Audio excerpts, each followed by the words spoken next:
अस्सलाम वालेकुम व्यूवर्स, आज मैं आप लोगों के लिए फ्रूट टी केक की रेसिपी लेकर आई हूँ। इसकी काफ़ी ज़्यादा रिक्वेस्ट आ रही थी मेरे पास, तो मैंने सोचा आप लोगों को सिखा दूँ। बहुत सिंपल सी रेसिपी है और इसको आप बना के स्टोर भी कर सकते हैं। बहुत ही मज़ेदार बनता है। इसको सुबह नाश्ते में और चाय पे या किसी भी वक्त जब भी आपको हल्की फुल्की भूख लगे, इसको खा के एंजॉय कर सकते हैं। तो इस वीडियो को लास्ट तक ज़रूर देखिए। अगर आप मेरे चैनल पर नए हैं तो मेरे चैनल को सब्सक्राइब करें, साथ साथ ऑल नोटिफिकेशन को क्लिक करें। इससे आने वाली मेरी हर नई वीडियो की नोटिफिकेशन आपको सबसे पहले मिलेगी। वीडियो अच्छी लगे तो लाइक एंड शेयर करना ना भूलें। तो चलिए आइए वीडियो स्टार्ट करते हैं। इसके लिए मैंने मक्खन लिया है 150 ग्राम और इसको आप कप में मेजर करेंगे तो ये 3/4 कप के बराबर है। और मैंने चीनी ली है पिसी हुई, वो भी ली है 150 ग्राम और इसको भी अगर आप कप में मेजर करेंगे तो ये 3/4 कप से थोड़ी सी ज़्यादा है, मतलब 1 और 2 टेबलस्पून प्लस कर लीजिएगा। और इसको बस मैं मिक्स करूँगी अच्छी तरह और इसको बीट करना स्टार्ट करेंगे मशीन से। और इसको आपने अच्छी तरीके से बीट करना है। अच्छा, जिन लोगों के पास ये इलेक्ट्रिक बीटर नहीं है वो लोग इसको वुडन स्पून से या फिर हैंड विक्स की मदद से बना सकते हैं, लेकिन थोड़ा सा टाइम लग जाएगा। और बस इसको इतना विप करना होता है कि ये लाइट और फ्लफ़ी हो जाए। देखिए इस तरह से, और कलर में थोड़ा सा लाइट हो जाता है। 2 से 3 मिनट लगते हैं इसको इतना फ्लफ़ी होने में। इसके बाद हम इसमें 3 अदद अंडे ऐड करेंगे। तो अंडा मैं एक एक करके ऐड करूँगी। पहले एक अंडा ऐड करेंगे और इसको हमने कुछ सेकंड तक, 20 सेकंड तक बस विप करना है अच्छी तरीके से। फिर उसके बाद एक अंडा ऐड करेंगे। तो इसी तरह से बस हमने तीनों अंडे ऐड करने हैं। तीनों अंडे एक साथ ऐड नहीं करिएगा, एक एक करके ही ऐड करिएगा। और ये जो सारे इंग्रेडिएंट्स मैं यूज़ कर रही हूँ, सारे इंग्रेडिएंट्स रूम टेम्परेचर पे हैं। और अब इसके अंदर लास्ट वाला अंडा ऐड करेंगे और इसको बीट कर लेंगे अच्छी तरीके से। बस 20 सेकंड से ज़्यादा इसको विप नहीं करिएगा। ज़्यादा विप करेंगे तो ये क्रडल हो जाएगा और अंडा वगैरह सेपरेट हो जाएगा। अब इसके अंदर मैं पाउडर मिल्क ऐड कर रही हूँ। तो कोई भी आप पाउडर मिल्क ऐड कर सकते हैं जो आपके पास घर में मौजूद हो। 20 ग्राम ऐड किया है, 2 टेबलस्पून के बराबर है ये। इससे बहुत अच्छा फ्लेवर आ जाता है। अक्सर लोग पूछते मैं ये क्यों ऐड करती हूँ, जस्ट फ्लेवर इन्हांस हो जाता है इसका केक का, इस वजह से ऐड करती हूँ। अगर आपके पास नहीं है तो ना भी करें, कोई फ़र्क नहीं पड़ता। इसके बाद हम एसेंस ऐड करेंगे। तो मैं वनीला एसेंस ऐड कर रही हूँ 1/2 टीस्पून। और इसके साथ में इसमें दूसरा एसेंस भी ऐड करूँगी, लेमन एसेंस 1/2 टीस्पून। आप इन दोनों में से कोई एक एसेंस भी ऐड कर सकते हैं। मैं इन दोनों को मिक्स करके यूज़ कर रही हूँ। इससे केक जो है बिल्कुल ऐसा बनेगा जैसे बेकरी में होता है, क्योंकि डिफरेंट डिफरेंट सी खुशबुएं आ रही होती हैं। तो आप जब घर में बनाएंगे तो आपको भी घर में ऐसा लगेगा जैसे आपने कोई बेकरी वगैरह खोली या फिर आप बेकरी में चले गए हैं। और अब मैं थोड़ा सा कलर ऐड कर रही हूँ, 2 ड्रॉप्स ही ऐड करूँगी, ज़्यादा नहीं ऐड कर रहे हैं। येलो कलर ऐड कर रही हूँ क्योंकि ये वाला जो केक होता है वो येलो कलर का होता है थोड़ा सा। आप कोई भी कलर ऐड कर सकते हैं। अगर आपके पास जर्दा कलर है तो वो भी आप ऐड कर सकते हैं इसके अंदर थोड़ा सा। तो बस इसको हमने विप कर लिया अच्छी तरीके से। अब हम इसके अंदर मैदा ऐड करेंगे। तो मैदा मैंने लिया है 150 ग्राम और अगर इसको आप कप में मेजर करेंगे तो ये 1 कप और प्लस करेंगे आप इसमें 1/4 कप के बराबर होगा, यानी कि 1/4 कप। थोड़ा सा मैंने मैदा बचा लिया है, 1 टेबलस्पून। इसके अंदर हम अशरफियाँ ऐड करेंगे 5 to 6 टेबलस्पून। उसको मैंने छोटा छोटा सा कट कर लिया है और अशरफियाँ बिल्कुल ड्राई हैं, बिल्कुल भी गीली नहीं हैं। और थोड़ी सी मैं नट्स ऐड कर रही हूँ। इसके अंदर 4 टेबलस्पून के बराबर हैं। पिस्ता और बादाम दोनों को मैंने क्रश कर लिया था मोटा मोटा सा। अच्छा, अशरफियाँ आपकी बिल्कुल भी गीली नहीं होनी चाहिए। अगर थोड़ी भी गीली हैं तो आप उसको ड्राई कर लें टिश्यू पेपर की मदद से। तो देखिए बस इसको मैंने मिक्स करके रख दिया है। बेकिंग पाउडर ऐड करेंगे 1 टीस्पून के बराबर और इसको हमें फोल्ड कर लेना है स्पैचुला की मदद से। अच्छे से इसको मिक्स कर लेंगे। अच्छा, मैदा ऐड करके हम विप्ट नहीं करते हैं या इसको बीट नहीं करते। उससे क्या होता है, आपका जो केक है वो हैवी बनता है, मतलब केक थोड़ा भारी बनता है। इस वजह से मैदा जब हम ऐड करते हैं तो स्पैचुला की मदद से इसको हम फोल्ड कर लेते हैं, इस तरह से हल्के हाथ से मिक्स कर लेते हैं। मशीन कभी भी यूज़ नहीं करते। तो बस इसको मिक्स कर लें अच्छी तरीके से, इसमें कोई लम्प्स नहीं रहने चाहिए। अच्छी तरीके से मिक्स करने के बाद इसमें हम अशरफियाँ ऐड कर देंगे और जो नट्स मैंने इसमें मिक्स करे थे मैदे के अंदर। अच्छा, मैदा इसलिए मिक्स किया था उसके अंदर ताकि जो नट्स और अशरफियाँ हैं वो केक में इक्वल रहें और नीचे जाके ना बैठ जाएँ। और इधर मैंने पैन लिया है केक का और ये लोफ पैन है, उसके अंदर मैं बेक कर रही हूँ। तकरीबन 7 इंच का पैन है ये। और इसके अंदर हम ये सारा जो बैटर है केक का वो ऐड कर देंगे इसके अंदर। और ओवन मैंने प्री हीट करने के लिए रख दिया था 180 डिग्री पे। सिर्फ 10 मिनट पहले ही प्री हीट करते हैं ओवन को, ज़्यादा देर पहले नहीं करते हैं, नहीं तो केक जो है वो जल जाता है। बैटर को हम लेवल कर लेंगे अच्छे से ताकि केक भी हमारा लेवल में ही बेक हो। और इसके अंदर मैं ऊपर से ऐड करूँगी थोड़ी सी अशरफियाँ हैं वो ऐड कर रही हूँ, और थोड़े से नट्स आएंगे मेरे पास 2 टेबलस्पून के बराबर, ये एक्स्ट्रा ऐड करेंगे हम इसके ऊपर, ताकि ऊपर से भी बहुत खूबसूरत लगे हमारा केक बेक होने के बाद। और इसको मैं बेक करने के लिए रख दूँगी 180 डिग्री पे 35 to 40 मिनट्स के लिए, और पतीले की टाइमिंग मैं आगे मेंशन कर दूँगी। तो ये देखिए बहुत ही मज़ेदार सा हमारा केक बेक होकर आ चुका है। अब इसको मैं ठंडा करने के लिए छोड़ दूँगी काउंटर पे ही। तो ये देखिए केक हमारा ठंडा हो गया है। इसको मैंने तकरीबन 1 से 1.5 घंटे के लिए छोड़ दिया था काउंटर पे ही, ताकि ये बहुत अच्छे से ठंडा हो जाए। और ये अभी भी हल्का सा गर्म है, लेकिन इतना गर्म है कि इसको हम कट कर सकते हैं। तो साइडें हम लूज़ कर लेंगे पहले इसकी। और इस मोल्ड पे मैंने बटर पेपर लगा दिया था, ये मैं बताना भूल गई थी आप लोगों को। तो बस आप मोल्ड के नीचे जो है बेस में आपने बटर पेपर लगा लेना है इसके साइज़ का कट करके। बस साइडें लूज़ करेंगे और इसको निकाल लेंगे। बटर पेपर लगाने से क्या होता है, आपका केक नीचे से स्टिक नहीं होता, टूटता भी नहीं है, और बहुत आसानी से निकल आता है। तो ये देखिए बहुत आसानी से निकल आएगा ये केक। ये देखिए माशाल्लाह से कितना अच्छा परफेक्ट बेक हुआ है। तो देखिए मैं आपको दिखा रही थी कि बटर पेपर लगा हुआ था इसके अंदर, और इससे आसानी हो जाती है, केक आपका बिल्कुल परफेक्ट बाहर आ जाता है और टूटता भी नहीं है। तो देखें कितना मज़ेदार लग रहा है, देखने में जितना मज़ेदार है खाने में उससे भी ज़्यादा मज़ेदार था। और बहुत सिंपल सी रेसिपी है। आप लोग बेकिंग सीखते रहते हैं मुझसे, और अपनी फरमाइशें भी करते रहते हैं, बताते रहते हैं। तो मैं जैसे मुझे टाइम मिलता है मैं आप लोगों की फरमाइश पूरी कर देती हूँ। तो देखिए मैं इसको कट करके दिखा रही हूँ आप लोगों को। और जैसे कि मैंने आपको कहा था, आपके शर्फियाँ जो हैं वो ड्राई होंगी तो वो ऊपर तक रहेंगी, नीचे जाके नहीं बैठेंगी। तो उसके अंदर शीरा बहुत ज़्यादा होता है, जिसकी वजह से वो हैवी हो जाती हैं, तो वो नीचे चली जाती हैं बेस में। केक बिल्कुल भी अच्छा नहीं बनता है, और उससे लुक अच्छा नहीं आता है एक्चुअली केक का। तो ये देखिए हमारा बिल्कुल परफेक्ट केक बन के तैयार हुआ है। आप इसको बना के एक एयर टाइट जार में रख सकते हैं, 4-5 दिन बिल्कुल सही रहता है केक। और इसको आप जब दिल चाहे बना के इसको एंजॉय करें अपनी फैमिली के साथ, और नाश्ते में भी बना सकते हैं।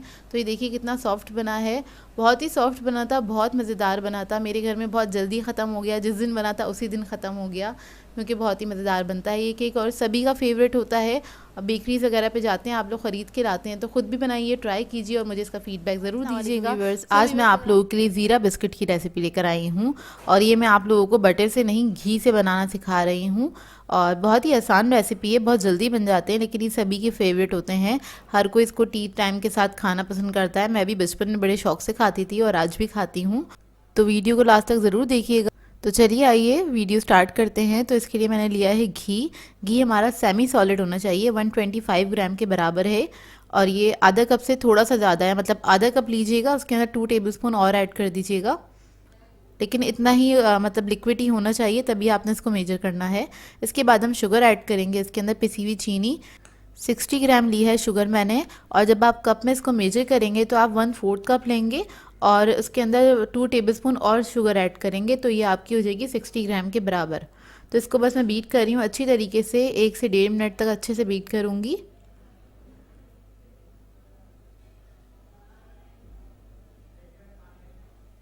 थोड़ा सा इसका मतलब कलर चेंज हो जाएगा बीट होने के बाद, ये देखिए।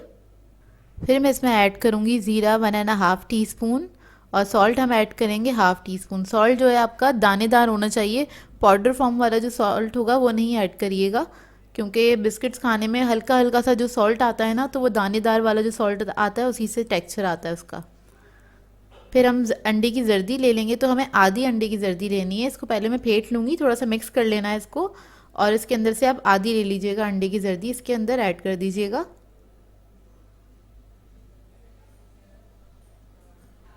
और इसको भी मैं बीट कर लूँगी अच्छी तरीके से।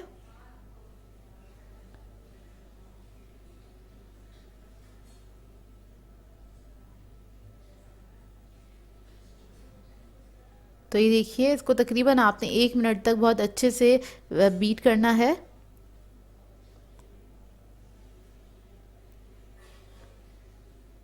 तो बस 1 मिनट हो गया है, तो इसके ब्लेड्स हटा दूंगी मैं। और अगर आप लोगों के पास इलेक्ट्रिक बीटर ना हो तो आप लोग हैंड विक्स की मदद से भी इस बिस्किट्स को बना सकते हैं।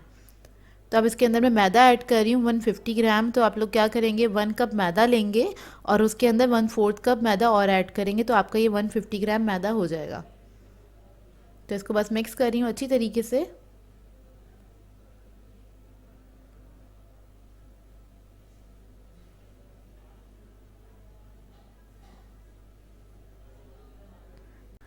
हाथ से अच्छे से मिक्स कर लूँगी। ये डो की फॉर्म में आ जाएगा, एक तरह से डो बन जाएगा, सिमट जाएगा। बस अच्छे से इसको मैश करते हुए मिक्स कर लें इसको अच्छी तरीके से। तो ये देखें इस तरह से ये सिमट जाएगा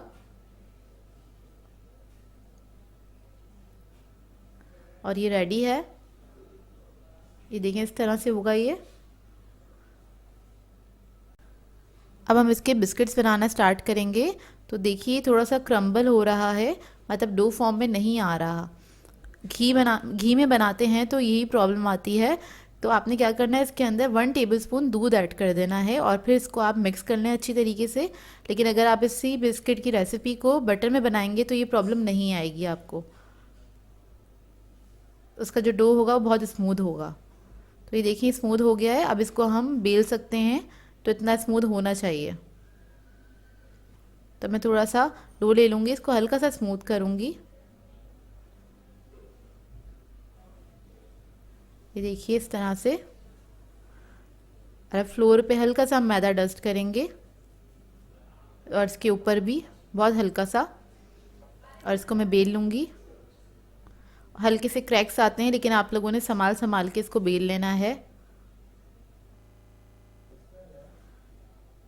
बस इसको हल्के हाथ से बेल लें और आपने 1/4 इंच तक इसकी मोटाई रखनी है, ज़्यादा पतला नहीं करिएगा इसको। देखिए कितना हल्का सा मैदा इस पे मैं स्प्रिंकल कर रही हूँ और फिर इसको बेल रही हूँ। ज़्यादा मैदा नहीं डालिएगा, ऊपर क्रैक्स आने लगेंगे तो बिल्कुल भी अच्छे नहीं बनते हैं बिस्किट्स। तो मैंने एक छोटा सा कुकी कटर ले लिया है। अगर आपके पास ये ना हो तो आप कोई भी बॉटल का ढकना वगैरह ले सकते हैं, उससे इसकी कटिंग कर लीजिए इस तरह से। और बेकिंग ट्रे मैंने पहले से रेडी करके रखी थी, इस पर मैंने बटर पेपर लगा दिया है। ये देखिए 1/4 इंच बराबर ही मोटा है। नाइफ से इसको उठाएंगे एहतियात से और बेकिंग जो ट्रे है उसके ऊपर रख देंगे। देखिए सारे बिस्किट्स मैंने बना लिए थे। ऊपर से हम थोड़ा सा ज़ीरा जो है उसको स्प्रिंकल कर लेंगे और हल्के से हाथ से उसको दबा देंगे ताकि उसके ऊपर स्टिक हो जाए वो फिंगर की मदद से। और ओवन मैंने प्रीहीट करने रख दिया था 160 डिग्री पे, और इसको हम 160 डिग्री पे ही बेक करेंगे तकरीबन 15 से 20 मिनट तक। ये बहुत हल्की आंच पे बेक होते हैं। अब इसको मैं रख दूंगी ओवन में।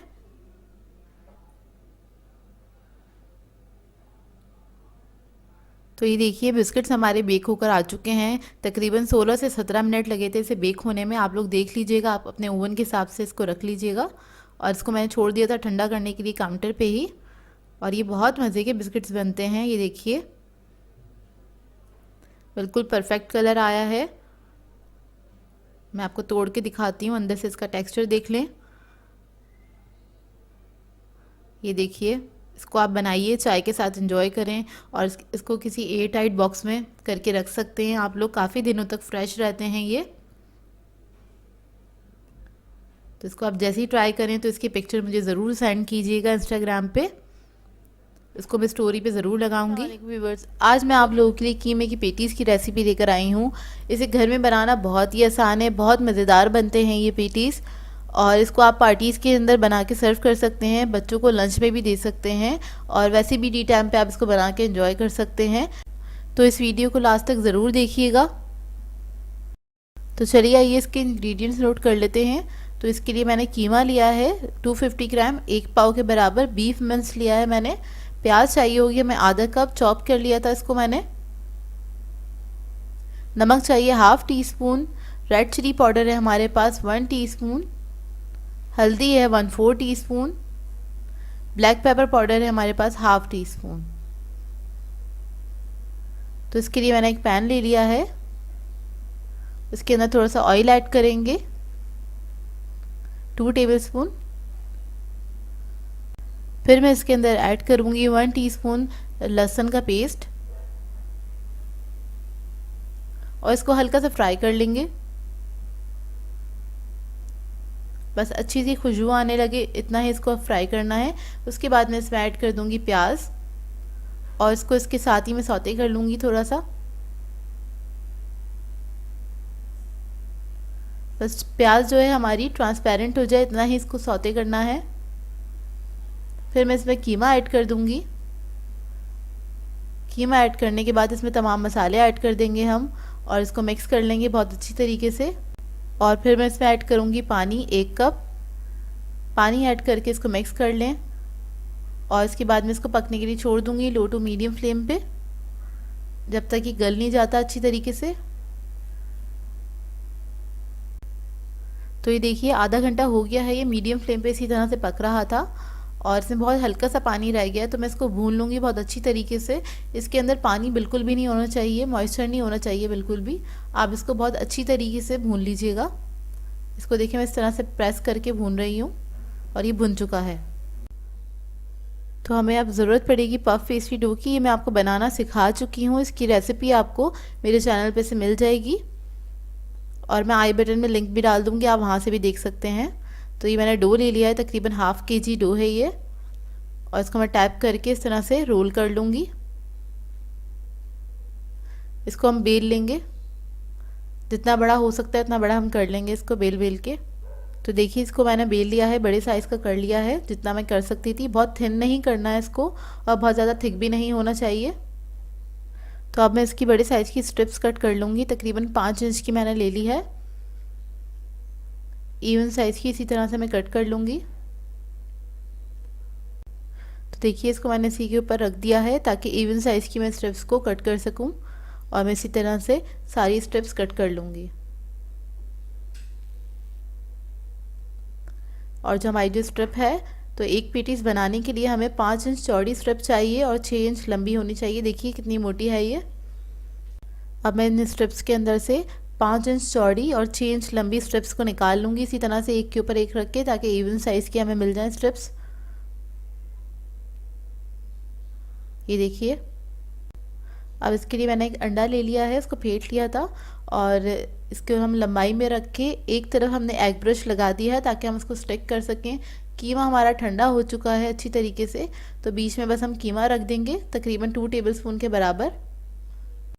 इसके बाद मैं इसको रोल कर लूँगी इस तरह से कि स्टिक हो जाए नीचे जो हमने मतलब एग ब्रश किया था, और इसको हल्का सा हम हाथ से इस तरह से प्रेस कर लेंगे और इसको मैं रख दूँगी बेकिंग ट्रे पे। इस तरह से मैं सारे जो पेटी से तैयार कर लूँगी। ये देखिए मैंने सारे पेटी तैयार कर लिए थे और बेकिंग ट्रे को मैंने बिल्कुल भी ग्रीस नहीं किया, इसकी ज़रूरत नहीं है। तो बस इसको हम इस तरह से सेट करेंगे, इसके बाद एग ब्रश कर देंगे इसके ऊपर। और ओवन मैंने रख दिया था 180 डिग्री पे प्री हीट करने के लिए, 10 मिनट पहले ही ऑन किया था। और इसको हम बेक करेंगे तकरीबन 30 से 35 मिनट तक।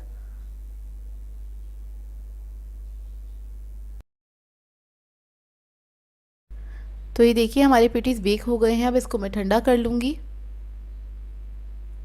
तो ये ठंडे हो गए थे, 10 से 15 मिनट के लिए इसको मैंने छोड़ दिया था काउंटर पे ही। और देखिए कितने शानदार बेक हुए हैं, बहुत ही मज़ेदार बनते हैं। और इस रेसिपी को आपने ट्राई ज़रूर करना है और अपना फीडबैक भी मुझे देना है, बताइएगा ज़रूर कैसी लगी आपको ये रेसिपी।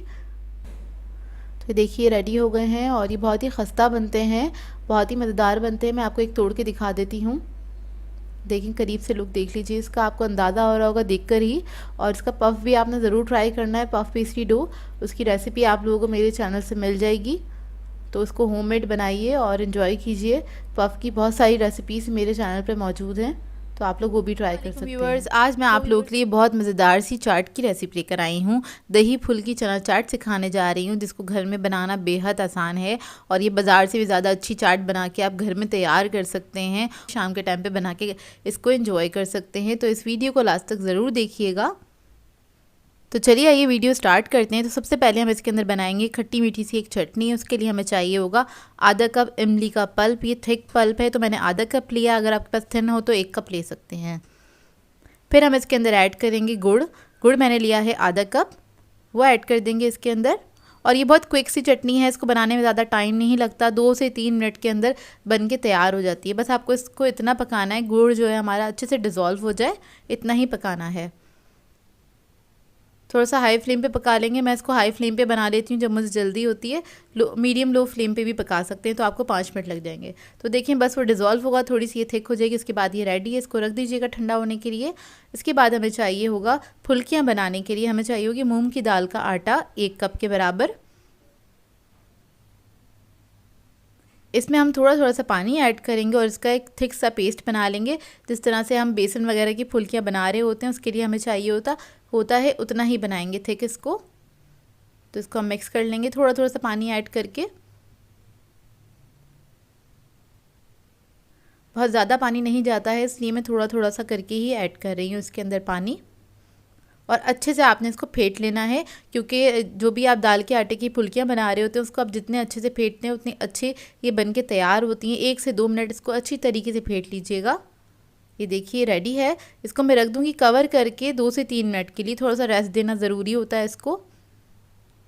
उसके बाद हम ले लेंगे दही। तो दही है मेरे पास आधा किलो के बराबर, 500 ग्राम ये दही है। इसके अंदर हम ऐड करेंगे ज़ीरा powder ½ teaspoon, chaat masala add करेंगे 1 टीस्पून। फिर मैं इसके अंदर ऐड करूँगी स्पेशल चाट मसाला 1½ टीस्पून। इसकी रेसिपी आपको मेरे चैनल से मिल जाएगी। नमक ऐड करेंगे इसके अंदर ½ टीस्पून, क्योंकि दोनों चाट मसाले के अंदर नमक ऑलरेडी मौजूद है, इसलिए मैंने नमक कम ऐड किया है। और ये जो हमने इमली का पल्प बनाया था, सॉरी इमली की चटनी बनाई थी, वो ऐड कर देंगे 3 टेबलस्पून के बराबर इसके अंदर। इससे बहुत मज़े का फ्लेवर आ जाता है और इस चाट के अंदर आपको अलग से कुछ ऐड करने की ज़रूरत नहीं, सब कुछ इसी के अंदर ऐड होगा। तो देखिए इसको मिक्स किया है। इसके बाद मैं इसके अंदर पानी ऐड कर दूँगी 1 कप के बराबर और इसको हम मिक्स कर लेंगे अच्छी तरीके से। पानी मैं इसके अंदर दोबारा ऐड कर रही हूँ, थोड़ा सा ऐड करूँगी क्योंकि मुझे कम लग रहा था, तो टोटल 1 कप ही मैंने पानी ऐड किया है इसके अंदर। अब इसको हम साइड पे रख देते हैं। अब आ जाते हैं हम मूंग की दाल का आटा जो हमने इसको घोल के रखा था, पेस्ट बनाया था इसका। लास्ट में हम इसके अंदर नमक ऐड करेंगे, स्टार्ट में ऐड नहीं करते हैं नमक कभी भी, ½ टीस्पून के बराबर। फिर हम इसके अंदर 1/4 टीस्पून के बराबर सोडा ऐड करेंगे, बेकिंग सोडा ऐड करेंगे इसके अंदर। और इसको आपने अच्छी तरीके से फेंट लेना है दोबारा से चंद सेकंड के लिए। और जब हम इसके अंदर सोडा ऐड करते हैं तो ये थोड़ा सा फ्लफ़ी हो जाता है, इसका जो मिक्सचर होता है। ये देखिए थोड़ा सा लाइट हो जाएगा, थोड़ा सा फ्लफ़ी हो जाएगा। इसके बाद मैंने गरम करने के लिए रख दिया है और इसकी जो फुल्कियाँ हम छोटी छोटी सी ही बनाएंगे, तो कोशिश कीजिएगा छोटी छोटी सी फुल्कियाँ बनाएं। तो मैं सारी फुल्कियाँ हाथ से बनाऊंगी, आप लोग चाहें तो स्पून की मदद से भी इसको बना सकते हैं।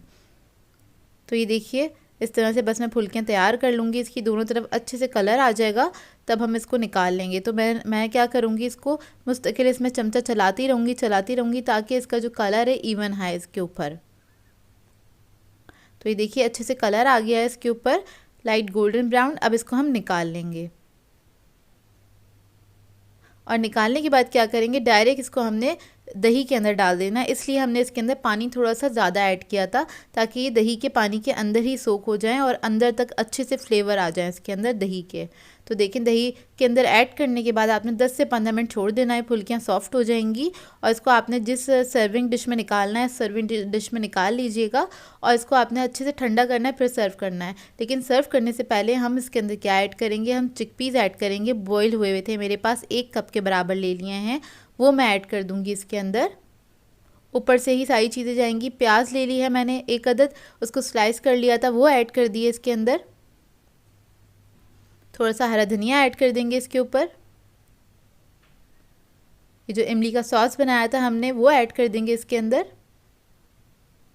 थोड़ा थोड़ा सा ऐड कर दें अपने टेस्ट के मुताबिक। चाट मसाला थोड़ा सा स्प्रिंकल कर देंगे इसके ऊपर। और फिर थोड़ी सी आप कोई भी सेव ले लीजिएगा, मैंने सिंपल वाली ली है, वो इसके ऊपर स्प्रिंकल कर देंगे। और इसको ठंडा करिएगा, 1 से 2 घंटे के लिए रख दीजिएगा फ्रिज के अंदर और इसको एंजॉय कीजिएगा। बहुत ही मज़ेदार चाट बन के तैयार होती है। आई होप आप लोगों को ये अच्छी लगी होगी, सिंपल सी रेसिपी। आज मैं आप लोगों के लिए बहुत ही मज़ेदार सी चिकन ब्रेड स्टिक्स की रेसिपी लेकर आई हूँ, जिसे बनाना बेहद आसान है और बहुत जल्दी तैयार होने वाली ये रेसिपी है। कभी भी आपको हल्की फुल्की सी भूख लगे तो आप इसको बना के तैयार कर सकते हैं और अपने बच्चों के साथ एंजॉय कर सकते हैं। तो इस वीडियो को लास्ट तक ज़रूर देखिएगा। तो चलिए ये वीडियो स्टार्ट करते हैं। इधर मैंने एक ले लिया है चॉपर और उसके अंदर मैं ऐड कर दूंगी कैप्सिकम आधे कप के बराबर। छोटे छोटे पीसेस में इसको कट कर लिया था। इसके बाद हम ऐड करेंगे चिकन बॉईल हुआ हुआ 1 कप के बराबर, वो भी हम इसके अंदर ऐड कर देंगे।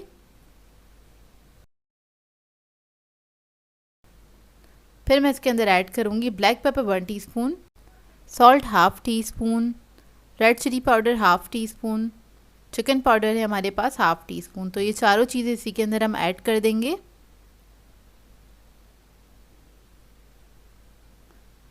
स्पाइस लेवल आप लोग अपने हिसाब से रख सकते हैं, कम या ज़्यादा जैसे आपको पसंद हो। फिर उसके बाद मैं इसके अंदर ऐड करूँगी हॉट सॉस, कोई भी ब्रांड का ले लीजिएगा, 1 टेबलस्पून के बराबर ऐड करेंगे। अगर बच्चों के लिए बना रहे हैं तो ये नहीं ऐड करिएगा।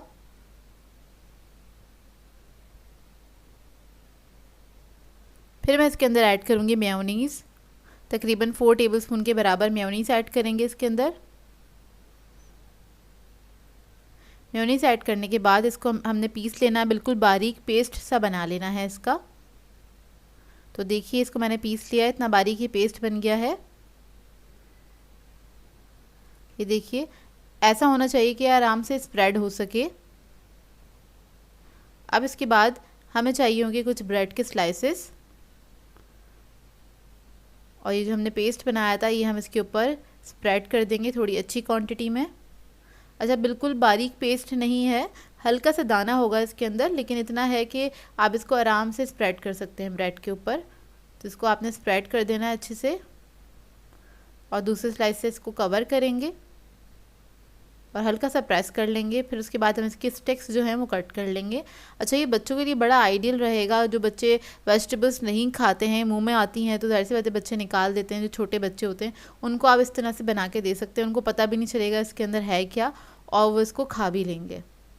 तो देखिए सारी स्टिक्स रेडी हो गई हैं। अब एक स्टिक उठाएंगे और इसको हम अंडे में कोट करेंगे अच्छी तरीके से। फिर उसके बाद हम इस पर लगा देंगे ब्रेड क्रम्स। बस इसकी हमने एक ही कोटिंग करनी है। अच्छी तरीके से ब्रेड क्रम्स लगा के इसको रख देंगे। अच्छा, इसको आप रख सकते हैं फ्रीज़र में भी, फ्रीज़ भी कर सकते हैं इसको 2-3 दिन के लिए। जैसे अगर आप लोगों को अपने बच्चों के लिए बना के रखना है तो आप बना के रख भी सकते हैं इसको। तो बस इन सबको मैं तैयार कर लूँगी, इसी तरह से सब पे कोटिंग कर लूँगी, और उसके बाद हम इसको ऑयल में फ्राई करेंगे। तो इसको मैं कर रही हूँ शैलो फ्राई, डीप फ्राई भी कर सकते हैं। बहुत ज़्यादा ऑयल नहीं लिया है मैंने, बस इतना लिया है कि हल्का सा ये डिप हो जाए ऑयल के अंदर, और इसको हम फ्राई कर लेंगे। जब एक तरफ गोल्डन कलर आ जाएगा तो हम टर्न करके दूसरी तरफ से भी इसको फ्राई कर लेंगे अच्छी तरीके से। और ये बहुत मज़ेदार से बन जाते हैं और बहुत आसान हैंगे, इसे आप कभी भी बना सकते हैं। और इसका जो पेस्ट है वो बना के आप रख सकते हैं, जब भी आपको बनाना हो। अगर वो फ्रिज में रखा हुआ है तो आप इसको आराम से फ्राई करके अपने बच्चों को दे सकते हैं। तो ये रेडी हो गए हैं। किसी भी सॉस के साथ, किसी भी डिप के साथ इसको सर्व करें, बहुत ही मज़ेदार बनते हैं। बहुत डिफरेंट सी रेसिपी है। आई होप आप लोगों को अच्छी लगी हो। तो ये देखिए इसका लुक बड़ा डिफरेंट सा हैगा। तो ये देखिए इसको मैं आपको तोड़ के दिखाती हूँ अंदर से इसका लुक। ये देखिए बहुत ही मज़ेदार बनते हैं ये, आप ट्राई ज़रूर कीजिएगा।